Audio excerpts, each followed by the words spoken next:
What is going on, everybody? It is Shiny MTG back with another deck tech for Karador Ghost Chieftain.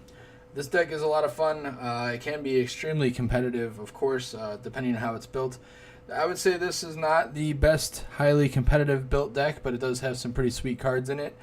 So bear that in mind as you're watching the video. This is not meant to be the top tier, top of the world deck. This is just meant to be a fun recursion deck. It does have some cool pieces in it, but it is missing some key parts as we'll get into as we show it. So without further ado, let's see. Let's start with the lands here. Let's see what we got. So for lands, we've got, boom, there we go. We got Savannah. Let me put this down right about there. There we go. Savannah. We got Bayou. And we got Scrubland. You can see they're kind of beat up. If you look around the edges, they've definitely been played. Luckily, I got these, again, before the crazy boom period of Magic. So we got the Shocklands, of course. We got Overgrown Tomb, Temple Garden, and Godless Shrine. We got the Painlands. We got Brushland. Caves of Koilos. How do you say that? Caves of Koilos? Koilos. That sounds like Rudy right now. But, yeah, we got Llanowar Wastes to complete those. Then for fetch lands, we got Windswept Heath, Marsh Flats, and Averted Catacombs. Fetches are always good. Help mana fix. And then we also got the filter lands, Twilight Mire, Fetid Heath, and Wooded Bastion. And, of course, this deck is super heavy on creatures, so we got the Gaia's Cradle. Path of Ancestry is very useful, being able to scry multiple times a game because of how many creatures are in the deck. Command Tower is a obvious choice when you have more than one color in your deck. Then we got a couple forests in here. I think we got 4 basic forests. We got 1 foil one there. Ooh. And a plains. And then we have Urborg. Coffers to go with Urborg. Let me know what you guys think about coffers in here. I'm not sure yet if I'm reaping all the benefits that I would in other decks with this combination here. Let me know what you guys think on that one. Reliquary Tower. Your hand can get pretty ridiculous in this deck with like Greater Good and Skull Clamp and other good things. So Reliquary Tower is always good, regardless of what other people may say. Strip Mine. Always good to have some removal. Probably should have Wasteland in here, but again, I don't split my decks up. I don't like take one card from another and put it into here. It's the decks are as is, so all the cards you're seeing I'm not swapping out from one deck to another. So don't have an extra Wasteland for there. We got Ancient Tomb.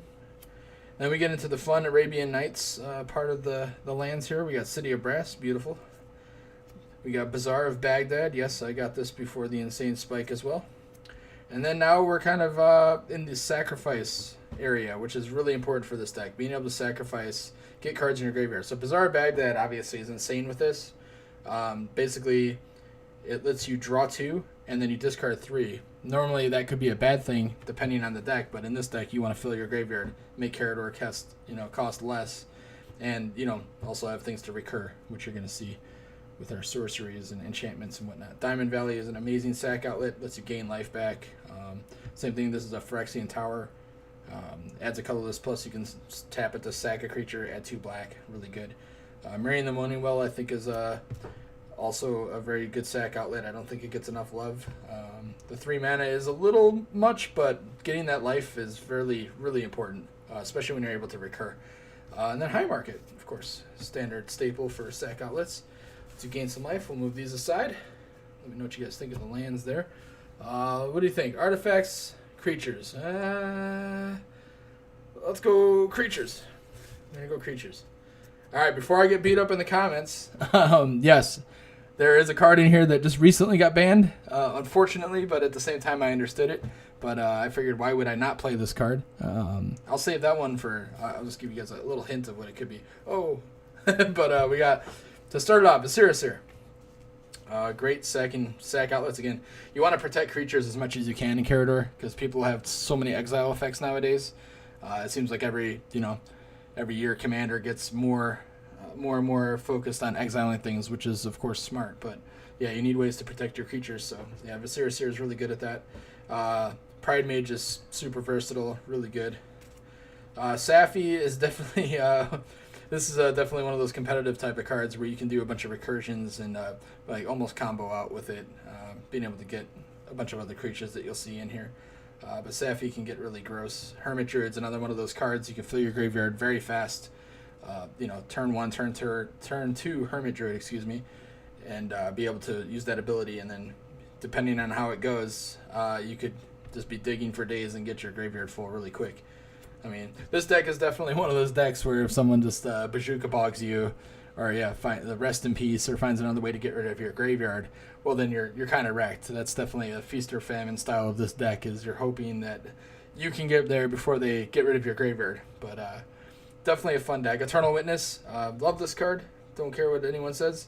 Lets you go get a card from your graveyard, get it in your hand. Really good, especially with Skull Clamp. Pretty good. Wood Elves is a staple pretty much for green. Anything I play with green is running Wood Elves.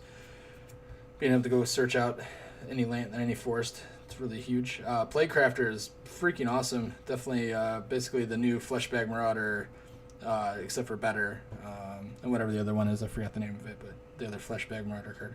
But this one has just more value to it. Academy Rector is super cool in this deck.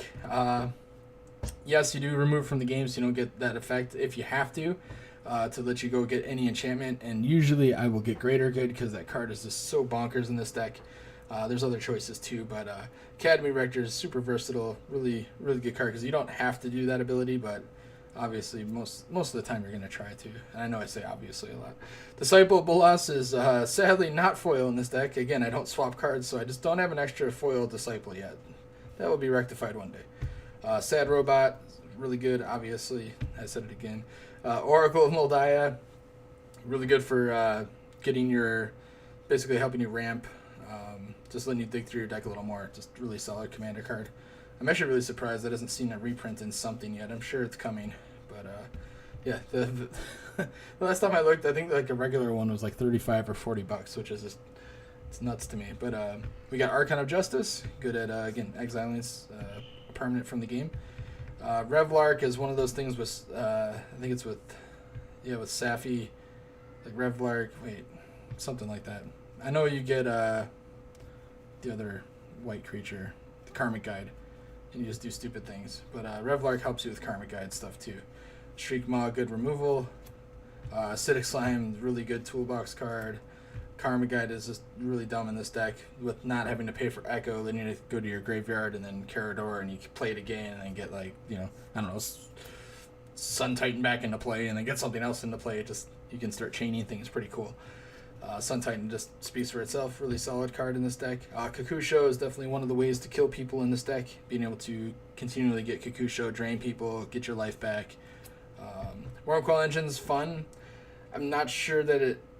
I don't know. I love it. I don't know if it needs to be in here or not, but it's just fun being able to make a bunch of 3/3s. Magic's fun. That's why.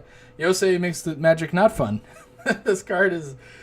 depends on how competitive the game is getting and if people are playing a bunch of crazy stuff. But this card can or cannot be, I don't know. It's almost on the not fun scale, but necessary if I'm playing against people who are playing combo and stuff like that. So I kind of use it depending on the situation. I'm not going to Yosei lock somebody unless they are, actively looking to combo. That's like that type of player. Elish Norn is basically removal, but also a buff, and super good. Being able to just cheat that into play early can be really bad against like token decks and things like that. Bad for them. Protean Hulk's another card where I won't abuse it unless it depends on the situation. But this card can be really stupid combo-wise, if need be. Vishkal is like the unsung hero of this deck.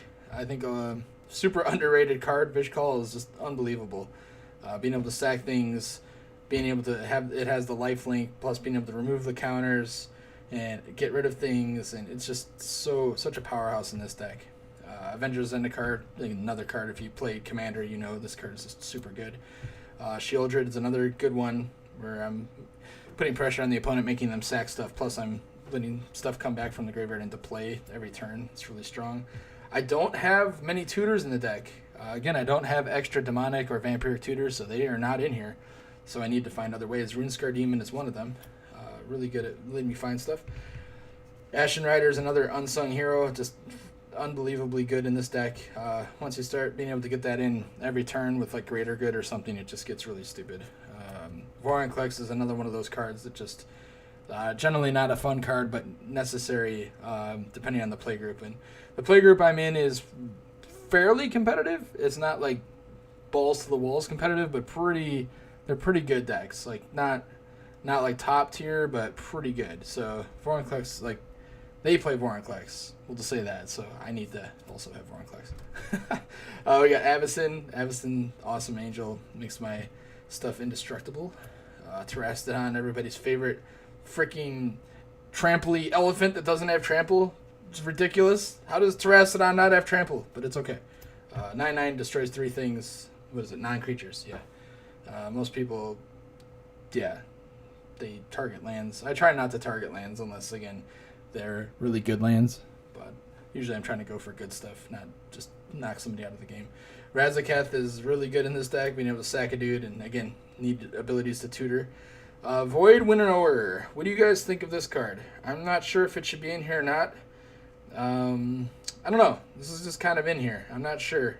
It's okay, but I don't think it's been like amazing. So let me know what you guys would suggest, especially from like the newer sets. I haven't really gotten a chance to look at too many of the newer sets for probably the last like 3 or 4 months. I don't know if you guys know, but yeah, I've been going through crazy. Like I've had to move multiple times, and like we just got a house and been putting that back, putting it together the way we want it. And we finally don't have to move again. But yeah, let me know.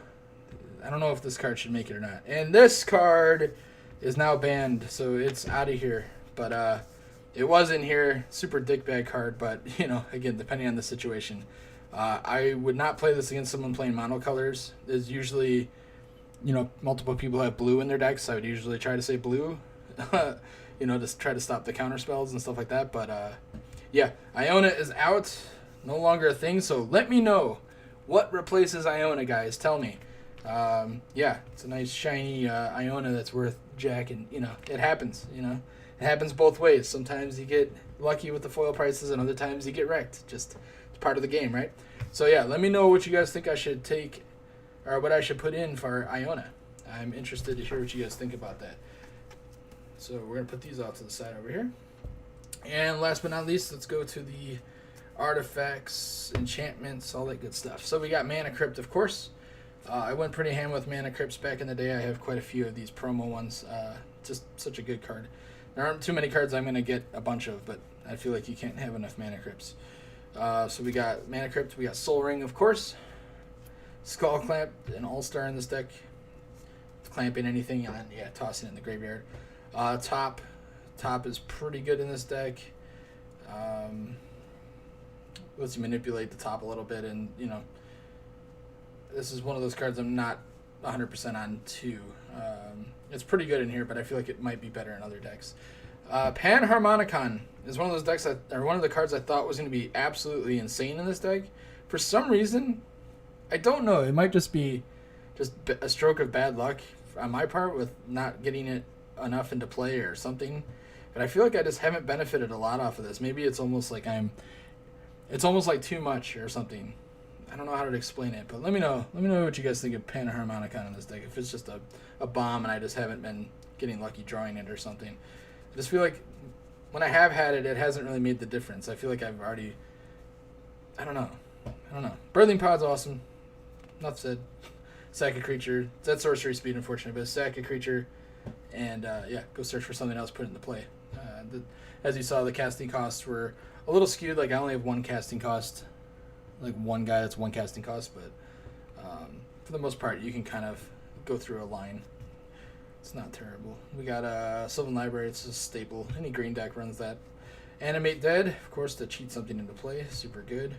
I got this back when it was like, I think it was when I got it $25. I looked recently and I was like, just amazed.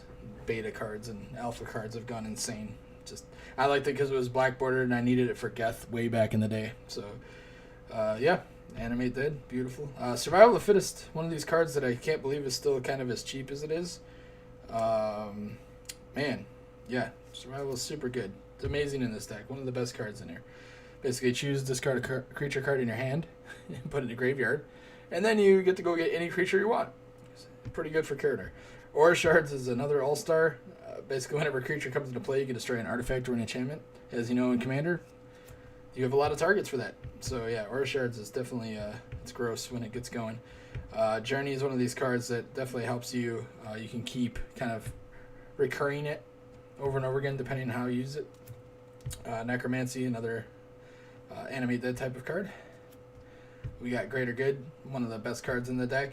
Lets you sack a creature and draw cards equal to its power, then discard 3. So it's good on every level in this deck because it lets you, lets you stack your graveyard with what you want. It gives you draw power, plus it can protect your creatures. Mirari's Wake, again, being able to have extra mana to do extra things seems good. Plus the buff for your creatures. Grizzly Salvage, letting you basically take the top 5, take a creature or land, put it in your hand, the rest in the graveyard. Good for Karador. One of my only actual tutors in the deck lets me go get a creature and put it on top. Entomb lets me go grab a creature and put it in the graveyard. We get to some removal stuff. Path, just spot removal stuff. Like Path, swords, good stuff. 1 mana bombs for white. Just pretty much auto includes if you play white. Anguish to Making is super good too. You don't really, exiling a target non-land permanent, you don't care about losing 3 life. Return to Dust is a staple in white, in my opinion. Basically, you play it on your turn and you remove 2 things, artifact or enchantment, from the game. Always strong. We get to part of the ramp package now. We got Cultivate, Nature's Lore, really good card. Sky Shroud Claim, insane, depending on your mana base, of course. But Sky Shroud is basically cost 2 mana because they come into play untapped. Buried Alive lets you search for 3 creatures and put them in the graveyard. For shenanigans like Reanimate. There you go. So yeah, for 1 mana you can put a creature from your graveyard into play. You lose the life, but again, commander with 40 life, you don't care so much.